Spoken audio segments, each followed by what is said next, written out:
उद्धव सेनेकडनं तुम्हाला काय अपेक्षित आहे? म्हणजे निवडणुकांमधला पराभव आहे, आता पुन्हा स्थानिक स्वराज्य संस्थांच्या निवडणुका येत आहेत.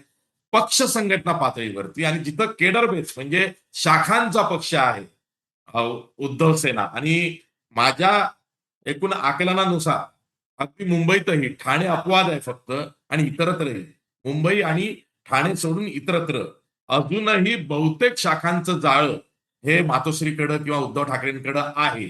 तरी सुद्धा शाखा संघटनावर अजून काम केलं पाहिजे असं तुम्हाला का वाटतंय?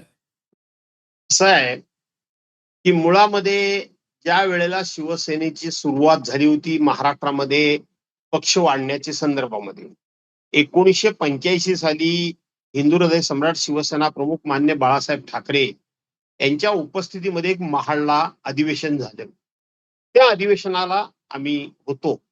त्यावेळेला बाळासाहेबांनी आदेश दिला की चला आता गावागावात जा आणि शिवसेनेच्या शाखा स्थापन करून शिवसेनेचं जाळं घराघरापर्यंत विणा.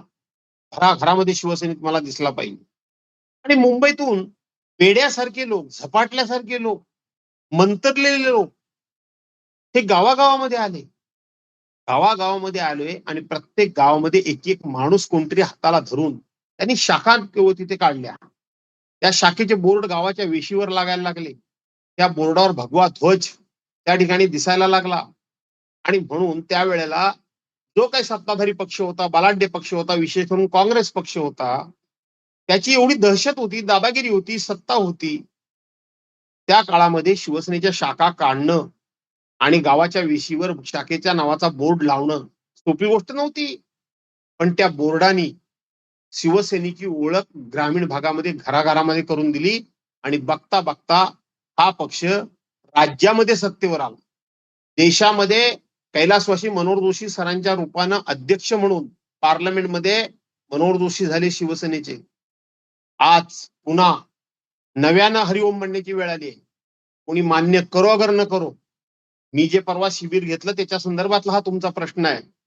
मला वाटतं की पुन्हा एकदा हरिओम म्हणण्याची वेळ आली.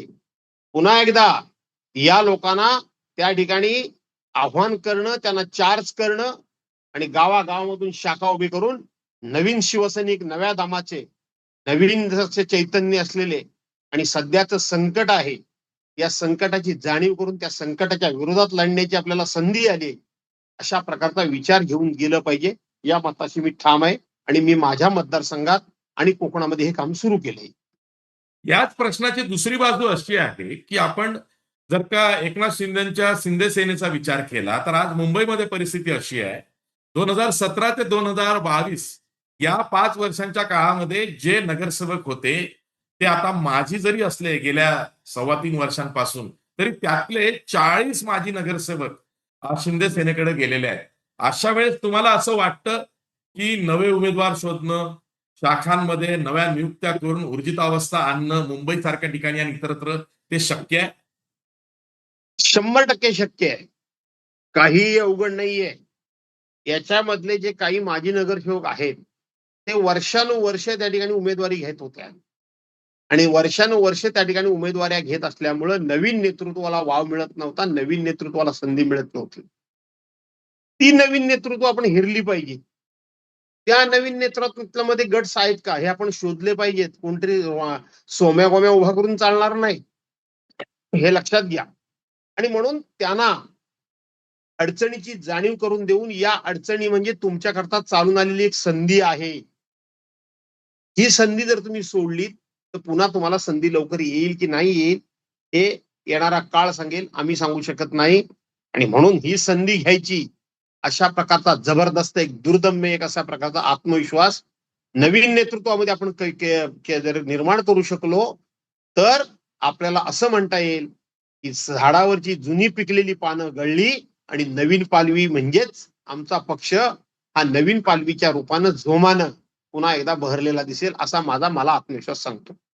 एक पत्रकार म्हणून मागच्या वर्षी ज्या 2 महत्वाच्या निवडणुका राज्यात झाल्या लोकसभा आणि त्यानंतरची विधानसभा कालची माळेगाव साखर कारखान्याची निवडणूक सुद्धा त्याचीही माहिती कानावरती येते. लक्षात असं आलंय की पैशांच्या राशीच्या राशी ह्या मतदारांपर्यंत जात आहेत आणि महाराष्ट्रामध्ये मतदारांचा असा माइंडसेट जर का स्थानिक स्वराज्य संस्थांच्या निवडणुकांना झाला की इथे आता सत्ताधारी पक्ष म्हणा किंवा अन्य कोणताही पक्ष हा पैसेच देणार आहे किंवा पैशांचं वाटप मतदानासाठी करणार आहे आणि यामध्ये पोलीस प्रशासन गप्प बसणार आहे, सगळेजण बघ्याची भूमिका घेणार आहे, आपल्यापर्यंत येतंय, आपल्या मताला किंमत आता तशी राहत नाहीये आणि म्हणून हा एक नवीन माइंडसेट, एक नवीन चलन समाजात झालंय की काय. मग इथे लोकशाही धोक्यात दिसते.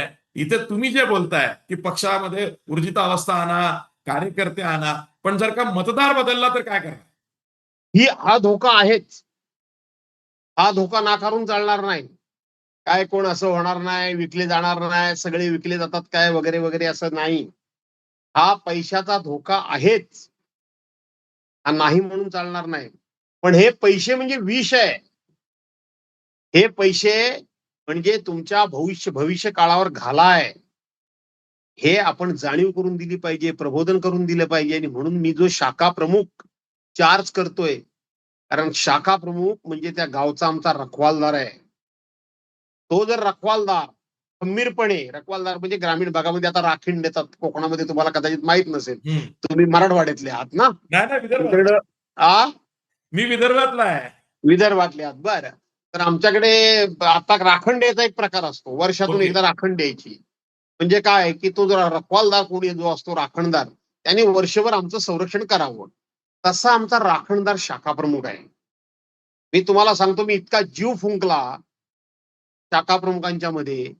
आज माझ्या कार्यालयाचं उद्घाटन झालं, अनेक शाखा प्रमुख मला सांगून गेले की साहेब, आम्ही गावामध्ये बघा आता कसे शाखेचे बोर्ड लावतो, आम्ही शाखेचे कसे भगवे झेंडे लावतो. त्यांना मी सांगितलं की निष्ठा ह्या विकत मिळत नाहीत. आजच्या काळामध्ये पैसे पाहिजेतच, नाकारून चालणार नाही. पैशाचं काम हा पैसा करतच असतो. पण त्याला जर शह द्यायचा असेल तर तुम्हाला निष्ठेचे, तत्वाचे, जिद्दीचे आणि त्याचबरोबर विश्वासघात झालाय त्याचा बदला घ्यायचा आहे, अशा विचारांचे कार्यकर्ते उभे केलेत. तर पैसे कितीही येऊ देत, या पैशाला तोंड देण्यात शिवसैनिक सक्षम आहेत. पण त्यांना सक्षम करावं लागेल. आता असं नाहीये की आम्ही सांगितलं नाही लगेच ते तयार झाले, एवढं सोपं राहिलेलं नाहीये. तयार नेतृत्व, एक नेतृत्व तयार होण्याकरता हजारो कार्यकर्ते अशी जी वर्षानुवर्ष राबतात, तेव्हा कुठेतरी एखादं नेतृत्व तयार होतं. बरोबर आहे. असं नाहीये. जे आहे ते स्वीकारणं, जर काही गोष्टी स्वीकारल्या तरच त्यातून आम्ही मार्ग काढू शकतो.